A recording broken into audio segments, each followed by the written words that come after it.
Shalom peuple de Dieu de partout où vous nous suivez, c'est avec un grand plaisir de nous rencontrer encore ce soir et nous sommes là, notre parole aujourd'hui. Kolo zalana bino bisika nyonso ezwami bino pambola bino. Amen. Nzambe papa mokonzi na likolo topambole po etoza malamu. Merci pona mokolo malamu, merci pona kimia na nzoto, merci pona bolingo na yo ezanga suka na bomoi na biso. Kumama sanjolama onetolama na bisika bileki likolo po ete ezali nzambe molimo mosantu zwa possession ya moma oyo kamba biso yo monisama na nyonso kaka yo mosusu te na kombo na Yesu Kristo tobondeli pe tolobi gloire et louange à toi Seigneur Jésus-Christ. Gloire et louange à toi Seigneur Jésus-Christ. Amen. Amen. Vous savez, dans notre parole aujourd'hui, nous sommes en train de parler d'un verset qui est dans 2 Corinthiens chapitre 5, le verset 17, n'est-ce pas? Là où nous avons déjà parlé de la première partie, comme nous l'avons dit la fois passée. Et moi, j'ai divisé ce verset en combien? 1, 2, 3,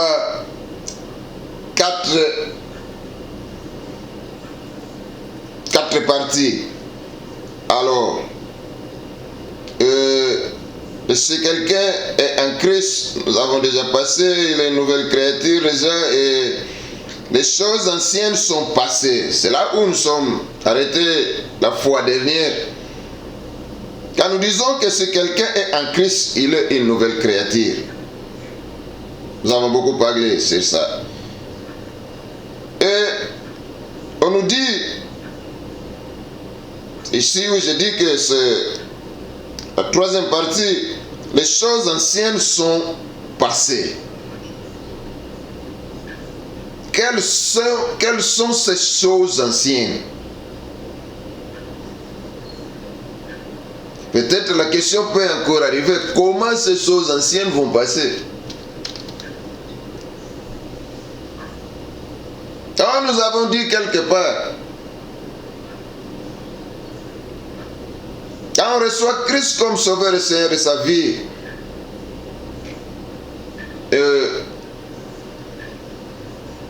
c'est ça la nouvelle nature qu'on reçoit. Amen. Amen. C'est Christ qui viendra tout changer en nous. Dans les salices, tic au tac. Ce changement de position, c'est tic au tac. La nouvelle naissance entre. Et ça va prendre de l'ampleur au fil du temps. Amen. Amen.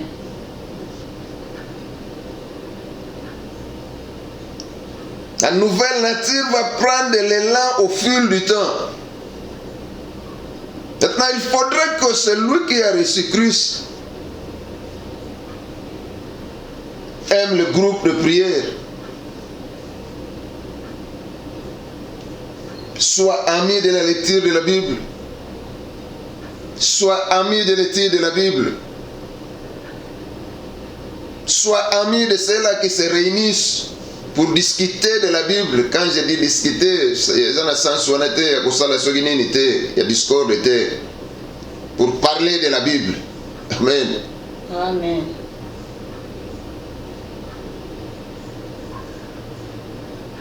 Et au fur et à mesure tozokota na boyebi nzambe na kolandisa maloba na ye kozala tangu nyonso na ba plus ancien ke biso kati na kondima et osunga biso au fur et à mesure tozotambola longo na nkolo eloko songolo topakala ebanda okwe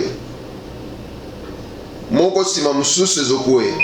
Au fur et à mesure tozokola na koyeba nkolo eloko moko ezokwe eloko moko ezolongo et nouvelle naissance ezosala nini ezozwa ampleur. Parce que ekosuka wana te il faut banda kolobama oyo ntango azalaki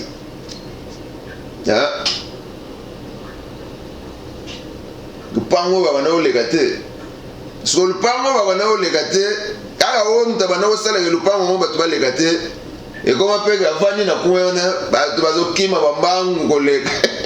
Amen. C'est ça. Baimoniseli ya mbotama ya sika. Les choses anciennes. Et que na modèle wana. Azalaki mutama tongi soka vandi ya bandi. Bezana mukolo moko oya ebagi na makambo wana. Etango azoleka tali mutongo habité. Bandeko makambo eza malamu te. Ngana lingi boye te. Yem tazalaki ya kolongwe pana bangwa ke pa songolo yem tazalaki kolongwa ke soki web. Kaka yem takomi lelo makambo yete. C'est ça la nouvelle naissance. Et tant azalaki ces choses anciennes yango ne sengeleleka.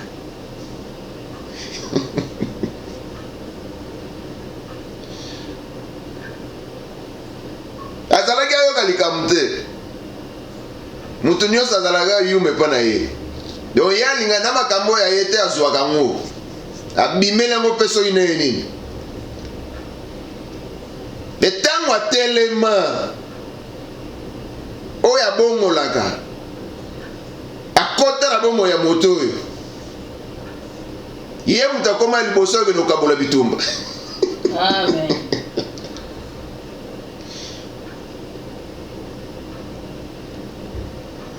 C'est ça les choses anciennes. Donc nature nyonso akala wana ozalaki nango ya lolenge wana oyo nkolo alingaka te. Yo ndoki yo musala no keno mema bato epai bato asoloka yo mutu abitumba place yo za koswana ekozanga te. Les choses anciennes. So lolenge longwaka ka lolenge yo zopusa na epai na nkolo. Lolenge kweyaka ka lolenge ozo pousse ne pas dans nkolo soka kendaka progressivement lobi koza nango yango namona bato mosusu ti lelo bi nga kama wa bino nayo mpe moto esambela vraiment osala Amen. soki na baloba na yo te mais je crois que oyoka yango. Donc oza mwana na nzambe mais eloko wana eza nani yale yango wana tozopesa maloba na nkolo lelo en affirmant ce verset que si quelqu'un est en Christ il est une nouvelle créature. Les choses anciennes sont passées. Makambo kala esengeleleka na Kristo lolenga kale ko yate. Et je me rappelle jour musu tolobaki que ne crois pas que tango yambi Yesu